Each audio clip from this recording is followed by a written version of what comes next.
How you doing, YouTube viewer? Thanks for viewing this video. This video is a re-release movie review of Avengers Endgame. They promised that there would be several scenes at the end of the movie to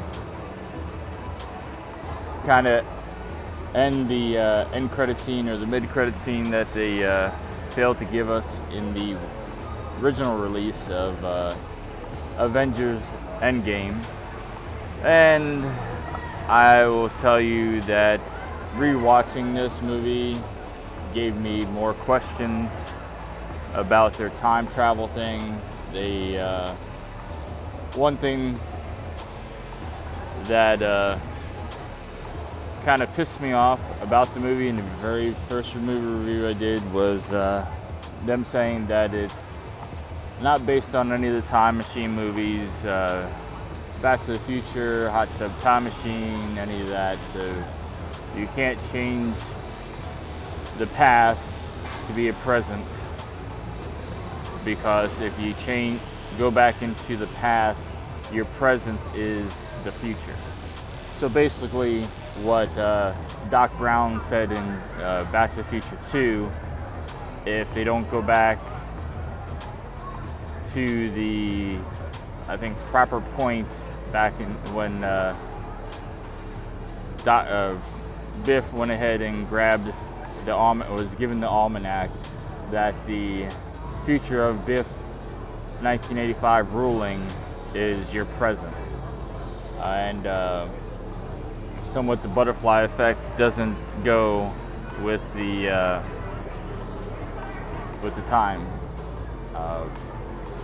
time stream.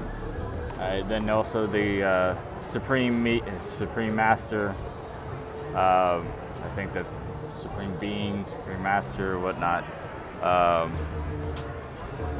saying about the timeline straying off. Well, I'm not sure about time. Not Albert Einstein's theory is time travel is not possible, but who knows about quantum physics.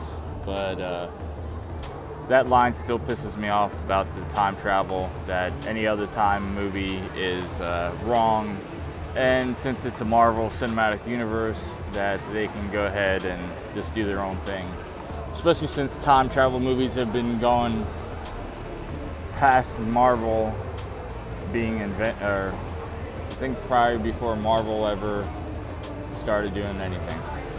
Now, there were a couple boring parts in the movie. I don't know if they edited it again. It seemed like some scenes were just a little extended, some of it, I mean, there's a couple of parts in the movie that actually, before, I wasn't tired or bored out of my mind, but this time watching it, like, really? I don't remember this happening, and it just seemed a little boring to me. I almost fell asleep at one point. But again, it's still a 4 out of 5 movie. I'm not sure if I gave it a 5 out of 5, but usually it's a big budget movie. Sorry, Dora the Explorer is playing on Universal's big TV. And I forgot to start this movie review with where I'm at. So I'm here at Universal Cineplex here at beautiful Orlando, Florida, at Universal Studios Resorts. They are revamping their movie theater here at Cinemark. They're giving you leather reclinable seats, electrical reclinable seats, a little bigger seats. Just can't be too big. If you're size 60 or over, you're probably going to be uncomfortable in the seating. Also, your thighs will hit the remote that is on the side of the seat, and you'll automatically recline if you didn't want to or you did. So,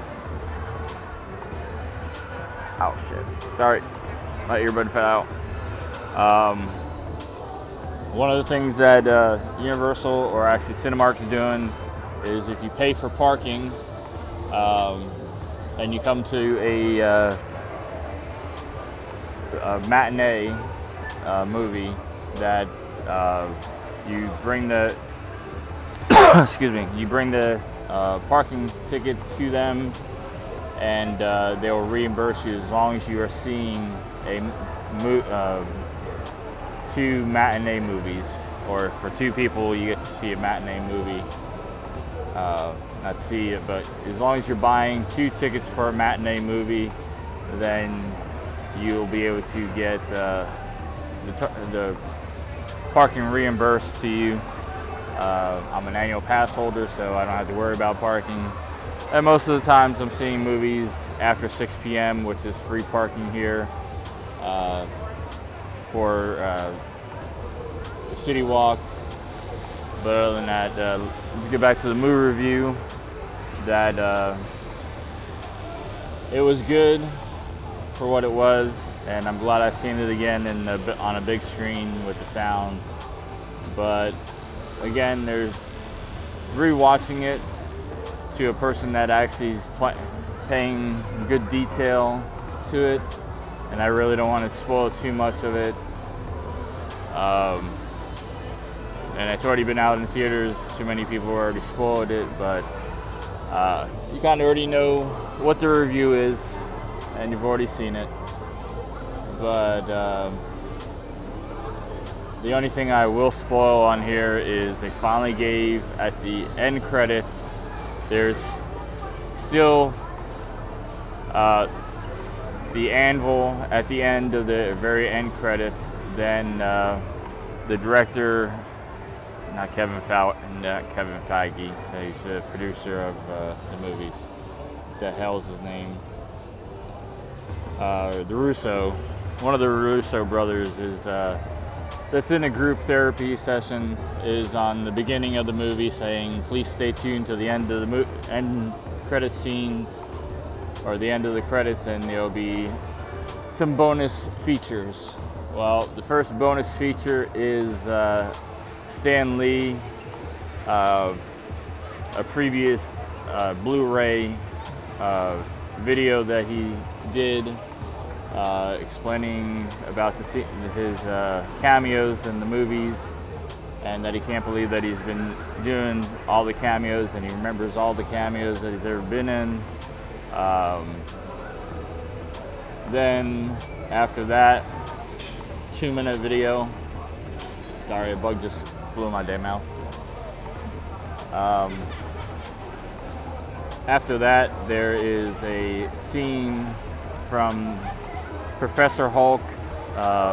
There's a building on fire, and the chief's saying that we need the helicopters in, and next thing you know is you see the building with a radar dish, a satellite dish, with people still, there's people still up in the building that don't match the people that are in the radar, in the satellite dish, that Professor Hulk is saving people from a burning building. And he's like, all right, folks, you're on the first floor. It wasn't even rendered all the way. It was just a kind of a rough scene with the Professor Hulk and the voiceover. Then he lets the people out, says, oh, this is your floor, guys, and then Professor Hulk gets a phone call. Trying to remember, what was the other scene?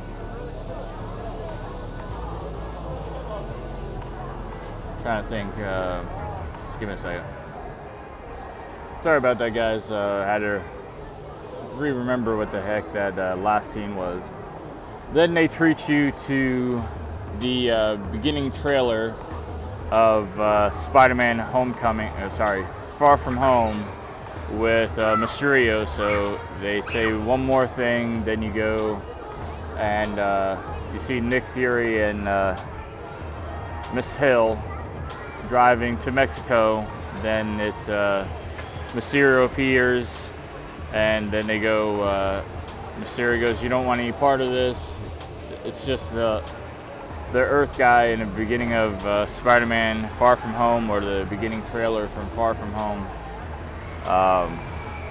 that introduces Mysterio. Then it says Spider-Man Far From Home, July 2nd, then that was it. That was the only thing for the credits.